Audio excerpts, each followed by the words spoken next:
Our deepest fear is not that we are inadequate. Our deepest fear is that we are powerful beyond measure. It is our light, not our darkness, that most frightens us. We ask ourselves, who am I to be brilliant, gorgeous, talented, fabulous? Actually, who are you not to be? You are a child of God. Your playing small does not serve the world. There is nothing enlightened about shrinking so that other people won't feel insecure around you. We are all meant to shine, as children do. We were born to make manifest the glory of God that is within us. It's not in some of us, it's in everyone. And as we let our own light shine, we unconsciously give other people permission to do the same. As we are liberated from our own fear, our presence automatically liberates others. As you'll be preparing yourself to fulfill your dreams, remember that greater is He that is in you than he that is in the world. And with God, all things are possible. Hey guys, so I firstly wanted to start off with that famous poem to kind of remind you that your dreams are possible. I know the saying always goes that black child, your dreams are valid, but I want to say passion driven, destiny chaser, your dreams are valid. So without any waste of time, in today's video we have Rethabile Mosholi again. So in this video she'll be sharing in depth of how she studied for physics, life sciences, mathematics and all the other subjects that she did in high school. Hopefully this will help the matriculants, people rewriting, and who knows, maybe even those in varsity to kind of take, whatever that works for you from her tips and tricks, implement them. They might work for you. See you guys on the next one. Okay guys, as you can see, these are my certificates for grade 12. There's one missing, so it's the Afrikaans one, but then so this one is for maths and this one is for life sciences, this one is for physical sciences. I was the ducks, the overall in the whole school. Then this is just what I got for each and every subject, the averages. And then this one is that I am position number 1 in the top 3 with an average of 85.5%. So I got mathematics. I got an average of 88% in mathematics. So the trick to mathematics is practice. That one, it always makes perfect. When I studied mathematics, I used to have, you see this thick flex book, the 288 one. I used to have that, and I would finish that one in 4 to 6 months, and then I had to buy another one because that's how often and how much I wrote in that book.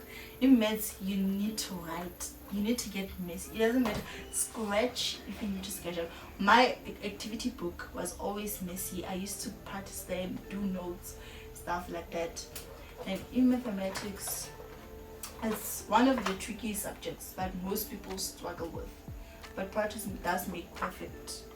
You need to practice more content questions, and for that one, for maths, it actually does help practicing with past question papers, because then if you made a mistake, you can go back to the memo and see where you did the mistake, and you can tackle it on and try the other question and see if you can tackle it around.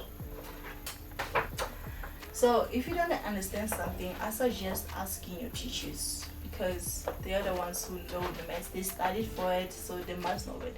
But if you're shy, or maybe you're at home and you can't reach a teacher, go to YouTube. There are various platforms that I used to use. One is Nambani Academy, which I used to use that because they go in depth with mathematics, and CMDSA Foundation also used to watch their videos. They're very useful, but I'm sure there are a lot of videos that assist in maths. When you come up on a different topic, you have to know the background of the topic. What's this topic about? Then you have to look, because most textbooks, they give you examples because before they give you a question. So you have to go through the example, understand how they got to it. If you don't understand, ask. Don't just go ahead with it. If you don't understand, stop right there and ask, because it might be too late to ask for help when you really need it. Imagine in the question paper, in the finals, there's this question you don't ever understand, and you once had a similar question and you could have asked. So do it. I knew I was ready for the final mathematics paper when I was done with all 8 past question papers of it. That's my trick. Like the question papers, you can never go wrong with it. Even if you don't understand the textbook, if you tackle the questions, because that's what you're going to be asked. So that's it. So the next subject is physical science. The historia. So also got an average of 88% in it. So physical science, because it's both practical and theoretical in a way, you have to be like water and fire.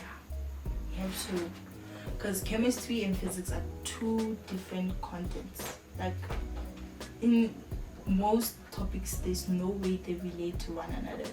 So you need to tackle them differently, I guess.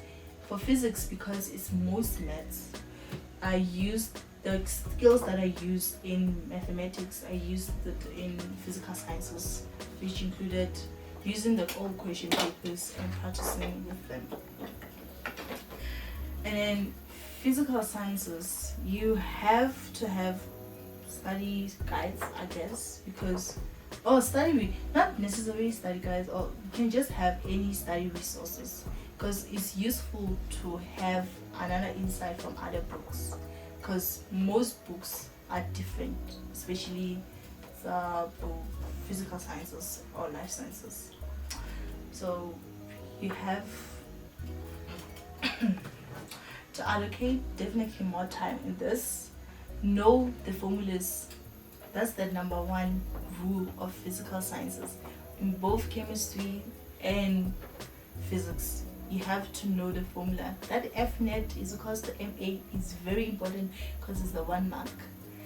And you have to remember the SI units. In finals, if you omitted an SI unit, they're not gonna give you a mark. So that's very, very important. Get used to writing SI units, even though your teacher just gives you the mark in the final. No, tell the teacher to take back the mark, because that is not worth saving. Because you will get maybe the teacher, you just wrote 10 what kg price, what you have to know to have note taking book. And for physical science, I used to have a normal flash book, so I will write down the notes from the textbook, and I will gather all my study resources around, and then I will highlight the most important information. Then, because I prefer my own handwriting, I will take it down to my notebook and write it down. That way I remember, because in chemistry, yes, you have to remember the drawings, not the drawings as such, how the formula is structured. So next up is life sciences. I got an average of 86% in it.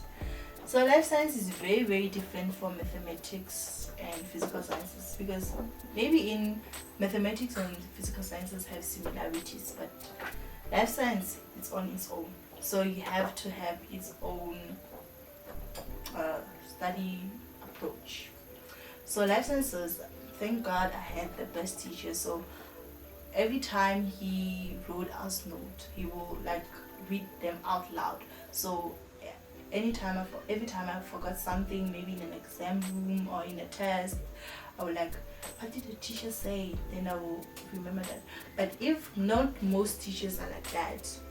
But then in life sciences, you have to write down in your notebook. Like note taking is very, very crucial for life sciences, because then you can like dissect what you need to do, what you need to know, and what you don't need to know. Like those labels, they're very important. The labels of the heart, of the neurons, and the stuff like that. You have to know them. I used to like draw them on, even though I was a very, very terrible drawer. So I had to learn how to do it. But it doesn't, life science doesn't require you to draw anymore in most questions. But then you need to know your labels. Know your labels. No information is useless in life sciences. Even that small word that seems weird is very, very important. Know your biological terms in life sciences. And an advice that my teacher used to give to us, that because life sciences section A is always those rapid fire questions, like your multiple choice, your match column, match the biological term. So it's out of 50. In that section A, you have to make sure that you gather at least 40 marks, because it's very, very easy. That way, if you struggle with section B, which is 100 marks, you have gathered 40 marks, because it's very, very easy to get 40 marks there, because it's just like, is it A or B, match the biological term, multiple choice question. So practice more on that and you'll be good at it. Afrikaans, I was doing Afrikaans as my second additional language. It was easy peasy. Well, at least for me, because Afrikaans is very, you can get easy marks in it, because it's very, very easy. I won't lie, I can't say it's very, very easy for me, but it's really, really easy for everyone, because there's not a lot to it. I mean, in listening comprehensions, spelling doesn't matter. How fun is that? And then you don't, in essays, you don't need to write long sentences. You can just make it short. Like whoop, like brat, yada yada yada. It's not a lot. Then paper 2, I think most people struggle with paper 2, because paper 2 is literature. In Afrikaans, using the past question papers does actually help a lot with that, because there it's just the book, you just read. The questions are, Afrikaans examiners are always lazy. They're lazy. Like during trial, the parts that are studied, they took different parts from different question papers from previous ones and just mixed them together and then made one whole new question paper. So they're that lazy, so you might catch yourself doing a past question paper, Afrikaans, and might be just the one, the final or trial. But final is a little bit different, but trial, definitely they are that lazy. I did 3 languages, so you're gonna have to forgive me. In Sesotho we had 12 poems, and then in English we had 10. So I had to learn 22 poems. So I don't want to lie, I don't want to sugarcoat it. I crammed them. Like I was that learner the day before, like doing it. But then it doesn't always work out. Like, okay, at least I begged myself a distinction, but then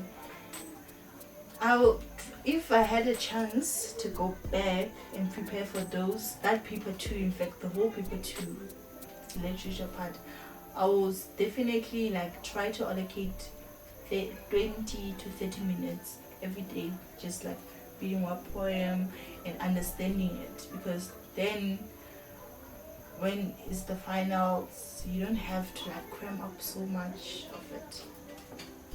With the books, the questions are always the same. Like in Afrikaans, different languages, the questions are always the same. They just change how to phrase them, but they're always the same. They don't change in any way.